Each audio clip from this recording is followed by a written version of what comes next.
नमस्कार। आप सबका हमारे चैनल ज्ञान द ट्रेजर पर स्वागत है। इस वीडियो में एक बड़ा ही अद्भुत प्रश्न मैं आपसे भी करने जा रहा हूँ और खुद भी कुछ बताने जा रहा हूँ। टॉपिक है कि जो हमारे भगवान हैं, जो मांसाहारी लोग हैं, जो मांस खाते हैं, क्या भगवान की कृपा उन पर कम होती है या भगवान की कृपा नहीं होती है, या भगवान के हिसाब से कैसे उन्हें ट्रीट किया जाता है, ये टॉपिक है। और दूसरा मैं इसमें ये भी मिक्स करूंगा कि यदि सबने मांसाहार छोड़ दिया तो हमारे विश्व को क्या फ़ायदा होगा। तो चलिए सबसे पहले तो हम शुरुआत करते हैं कि भाई मांसाहारी लोगों पर भगवान की कृपा होती है या नहीं होती है, कम होती है। देखिए भाई, ऐसा है कि कोई इंसान क्या खाए क्या ना खाए ये उसकी पसंद का मामला है, ठीक है। पहली बात, कुछ लोग शाकाहारी होते हैं तो कुछ लोग मांसाहारी होते हैं, लेकिन जो शाकाहारी होते हैं वो चाहते हैं कि सारी दुनिया शाकाहारी हो जाए, और अगर कोई शाकाहारी है तो उसके पीछे उसके अपनी लॉजिक है, उसकी अपनी वजह है। मांसाहारी या शाकाहारी जो लोग हैं, भगवान की नज़र में सब समान हैं, क्योंकि हम सब उनके ही पुत्र हैं या पुत्री हैं। और ये सृष्टि भगवान की बनाई हुई है, जो हो रहा है भगवान की इच्छा से हो रहा है। और ये जो मैं कह रहा हूँ ये मेरे अपने थॉट्स हैं, आप बिल्कुल इस पर कमेंट पास कर सकते हैं, कमेंट दे सकते हैं। पाप पुण्य की अवधारणा अलग है, उसका मांस खाने से कोई लेना देना नहीं है। इवन भारत के जो लोग, जैसे हमारे कुछ ब्राह्मण समाज के लोग मांस नहीं खाते हैं, बाकी उन्हें छोड़ पूरी दुनिया में लोग मांस खाते हैं और इसका चलन भी है।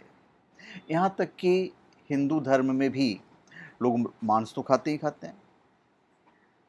अब सब कुछ भगवान के हाथ में है, उससे कुछ अलग ही नहीं है।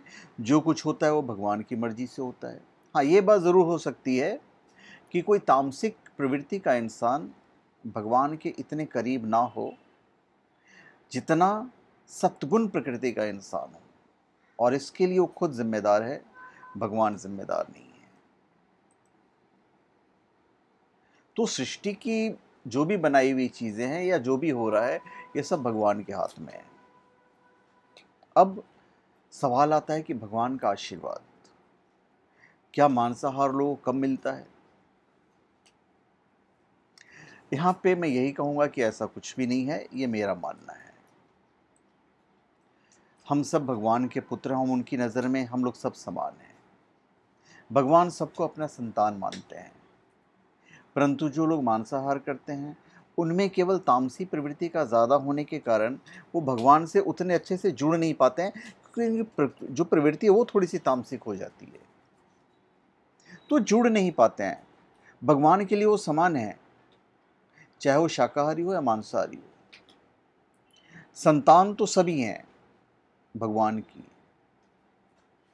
और एक संतान को उसके माँ बाप वैसे ही प्यार देते हैं जैसे वो सबको प्यार दे रहे हैं, फिर चाहे वो मांसाहारी हो या शाकाहारी हो। और ये पूर्णतः मेरा मत है, ये मेरा मानना है, और इसमें हम नहीं चाहेंगे कि मतलब कि मैं इस लोग पे फोर्स करूं और लोगों को बताऊं। अब सवाल ये है कि यदि हमने मांसाहार छोड़ दिया तो उसके बेनिफिट्स क्या होंगे। देखिए, कुछ लोगों को जानवरी की तकलीफ देखकर दुख होता है तो शाकाहारी हो जाते हैं, और कुछ लोग अपना रहन सहन बदलने के लिए शाकाहारी हो जाते हैं। पर जो रिसर्च किया गया है, जो रिसर्च बताता है वो ये है कि जितना हम शाकाहारी हो जाएं उतना ही ज़्यादा हमारे विश्व को फ़ायदा होगा। हमारे खाने की आदतें हमारे माहौल पर असर डालती है, लेकिन इसे लोग गंभीरता से नहीं लेते हैं। जो रिसर्च है वो ये है कि यदि 4 लोगों का मांसाहारी परिवार मांसाहार पूरी तरह से करते हैं तो 2 कारों से भी ज़्यादा ग्रीन हाउस गैस छोड़ते हैं। लेकिन जब ग्लोबल वार्मिंग की बात होती है तो सिर्फ कारों की बात की जाती है, मांस खाने वालों की नहीं की जाती है। तो यहाँ ग्रीन हाउस गैस उत्सर्जित ज़्यादा होता है। और ये आप रिसर्च देख सकते हैं, आप पूरा रिसर्च पढ़िए, अमेरिका के भी रिसर्च हैं, तो वहाँ हमारे विश्व को नुकसान हो रहा है। अगर सिर्फ रेड मीट को ही हटा दिया जाए तो खाने से निकलने वाले ग्रीन हाउस गैस में 60% की कमी आ जाएगी। और अगर साल 2050 तक सारे इंसान शाकाहारी हो जाते हैं तो इसमें 70% की कमी हो जाएगी।